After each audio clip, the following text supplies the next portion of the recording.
Big Ten. And Urban, what's the advice you would give Greg Schiano as he takes over the Scarlet Knights gig? Oh, I think there's only one person that can probably have a chance. The first thing is try to get him over on the other side of the Big Ten. I don't think that's going to happen, but if they can get in the Big Ten West, that gives him a shot. It's just so difficult in the Big Ten East, and he's going to recruit better than anyone else in New Jersey. He's from New Jersey. He loves the Bergen County Mafia. I love those guys too, and it's such good football, such good players that he's got to get some of those guys. That's as good a high school football as there is in the country. That Bergen Catholic and the Bergen St. Joe and all those great schools up there, and Greg knows all those people, and so but he's got to land a few of them. That's the only shot they have. You can talk about everything else. He's got to get some of the kids out of the Bergen County and New Jersey to play for him, and if he does, then they'll make a dent. But are you going to win the Big Ten East? What chance do you really have of beating the Big Three and, when Michigan State's hot, the Big Four? I don't know. Coach, talk about recruiting. He said the thing I learned the most, because I thought I was a hard recruiting, I thought I worked hard at recruiting, was how much harder Urban Meyer worked at recruiting and the level of communication you had with recruits and getting those recruits to buy into your vision at Ohio State. How does he do that at Rutgers? Because it all comes down to the players, as you mentioned, not only in the state of New Jersey, but nationally. Sure. Well, all conversation it's college football, and I'm actually, helping some schools out, select some coaches, and I've talked to some people, and the first conversation has to be about recruiting, and then the last conversation has to be about recruiting, and I'm not sure why there's any confusion about that. This is college football, and the team with the better players win.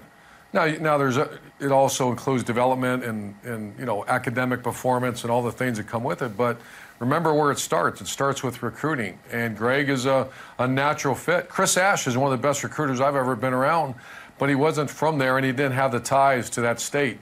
New Jersey, a lot like Ohio, is a very political state, is a very prideful state. And that's going to be a big task for him. But everything starts and everything ends with recruiting. And Greg is an elite recruiter. I mean, I think I've had the best recruiters in college football as far as assistant coaches, and he's certainly one of the top 1, 2, 3. Urban, you were forced to spend a lot of time this fall with Jerry DiNardo. Again, we apologize for it, but you've just about made it all the way through. What was the biggest way personally you felt your life was different doing TV this year as opposed to coaching? Oh, I think I'm biased because I actually love Jerry DiNardo, and I think the football people that I know think that's the best segment on television. I actually love doing it. I love I guess I love football that much, and I love talking with someone that's a very high intellect like Jerry is, and the reviews and responses I've got from people, it's been over the top. So I was horrified in the summer that I wasn't going to like it. I was horrified that it was going to be about, I don't know, jumping in water or riding roller coasters or something like that, and it's not that. We're talking football, and I think fans really want to talk football, and they want to learn football, and that's something I've done for 30-some years, so I really enjoyed it. Our glass board was really neat, and our Fox Big Noon kickoff, from what I understand, we beat game day for the first time in 25 years in just that 1 hour. But I think everybody wants to talk football. They want to learn what the RPO is. They want to learn about rugby tackling, about the back shoulder fade, and that's for the real football fan. The other stuff's entertainment, which I think that's a big part of it too. I'm learning, but football's football. Well, speaking of, people also want to know what your thoughts are on this upcoming Big Ten game in Indianapolis, Wisconsin, and Ohio State. If it's possible, the Badgers can beat Ohio State. Give me 1 or 2 things that have to go their way. Well, first of all, of course it's possible. That's you've heard Nick Saban say it. You've heard me say it over the. That's poison. If that's ever, I can promise you, the amount of respect is immense in the locker room and the offices at Ohio State. That's obviously a Heisman-style running back, a well-coached team. I think Coach Chris is one of the unsung heroes of our profession. I love who he is. I love what he stands for. I've had many great games against him, and their players, great respect for them. What can they do? They have to play darn near perfect football, which they're capable of doing. They can't turn the ball over one time. They can't do it. They have to be can't give away free yardage. That means a bad snap, a stupid sack, just the things that happens. They just can't do that.